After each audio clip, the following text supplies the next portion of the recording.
독감과 일반 감기의 차이는 무엇인가요? 독감의 원인과 증상은 무엇이 있나요? 예방이 제일 중요한데 제가 가장 추천하는 좋은 음식은 바로 그 밖에도 독감의 예방에 도움 줄 수 있는 영양소들이 엄청 많아요. 하지만 제가 제일 강력히 추천하는 영양소는 바로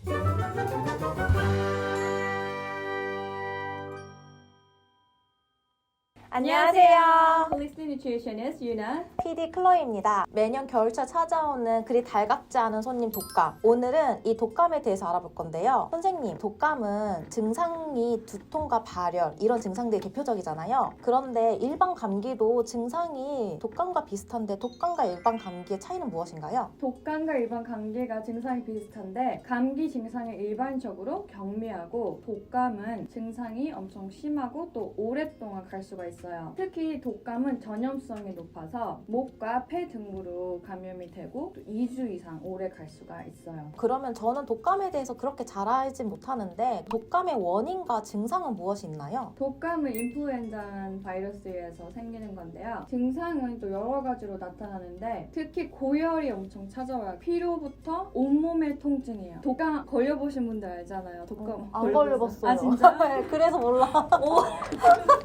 이 독감을 저도 걸려봤는데 정말 온몸이 맞은 것처럼 다 아파요. 말로 표현할 수 없는 그런 페인? 그런 것들이 심하게 와요. 또 기침을 엄청 심하게 하거나 코막힘이나 목 건조가 정말 심하고요. 목 아픔이 엄청 심해요. 정말 심하면 죽을 만큼 아플 수가 있어요. 저는 옷이나 뭐 아니면 케이팝 이런 거에만 유행이 있는 줄 알았는데 독감도 걸리는 유행 시기가 있다고 들었어요. 네. 그러면 유행 시기가 언제인가요? 유행 시기는 추웠을 때 많이 생겼는데 요즘은 독감이 사계절 내내 걸릴 수 있다고 보시면 돼요. 그럼 예방으로는 정확히 어떤 것들이 있어요? 예방이 제일 중요한데 우리가 알고는 있지만 잘 실천하지 않는 거예요. 바로 손 잘 씻긴데요. 손 씻기. 정말 대충 씻는 분들이 많잖아요. 네. 비누 거품을 잘 해가지고 30초 이상 닦는 게 너무 중요하고 손으로 내 얼굴 쪽 안 만지는 게 정말 중요한 방법이기도 해요. 그리고 이건 제가 개인적으로 하는 건데 나가서 먹을 일이 있잖아요. 네. 그럼 저는 좀 컵을 잘 봐요. 왜냐하면 잘 안 씻어진 컵들이 있거든요. 이런 립스틱 마크라든지 그런 것들을 저는 보면 꼭 바꿔달라고 해요. 나가서 먹을 때는 자기가 마시는 컵들이나 와인잔 이런 거 확인하는 것도 좋은 방법 같아요. 또 그리고 우리가 기침이나 재채기 할 때 팔꿈치로 가려가지고 하는 것도 나를 보호하고 남도 보호할 수 있는 방법이에요. 코로나 때문에 또 우리가 하고 있는 마스크 착용하기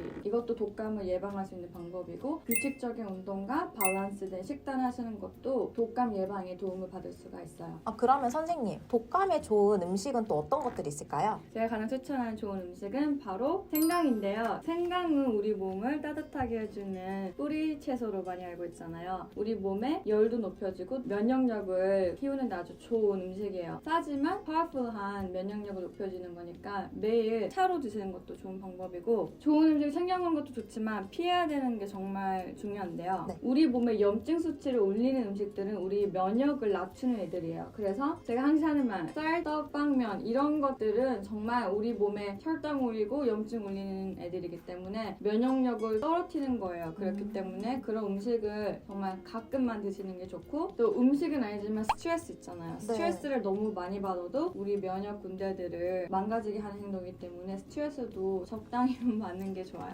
그러면 선생님은 겨울철 독감을 예방하기 위해서 따로 드시는 음식이 있나요? 네, 저는 좀 겨울에 국을 많이 먹어요. 뼈국물이라든지 삼계탕 이런 것들은 정말 우리의 면역력을 높여주지만 또 몸도 따뜻하게 해줘서 특히 겨울에 저는 즐겨 먹고 있어요. 특히 따뜻한 국물은 여성분들한테 좋은 거잖아요. 여성은 몸은 따뜻해야 되니까. 네. 그래서 독감도 좋지만 그냥 여성 건강에도 좋은 것 같아요. 네, 맞아요. 그러면 선생님, 독감에 좋은 영양제로 프로폴리스가 좋다고 들었는데 이거 말고도 더 좋은 영양제들이 있나요? 네, 많은 한국 분들이 비프로폴리스를 생각하실 건데요. 프로폴리스도 정말 면역력 높여주는 영양소예요. 우리가 갑자기 목이 따갑거나 옆에 누군가가 이렇게 기침을 했을 경우 그때 바로 꺼내서 뿌려주면 균도 죽여주고 또 면역력도 높여주는 게 바로 프로폴리스인데요. 하지만 제가 제일 강력히 추천하는 영양소는 바로 비타민 D예요. 이 비타민 D는 우리의 면역계가 아주 큰 관련이 있어요. 비타민 D는 백혈구의 역할을 돕고 염증을 감소시켜서 면역 반응을 높여줘요. 제가 앞에 말한 것처럼 염증이 높으면 면역도 낮아진다는 낮춰준다고 했잖아요. 네. 하지만 반대로 염증은 낮춰주고 면역을 높여주는 게 바로 비타민 D가 하는 일이에요.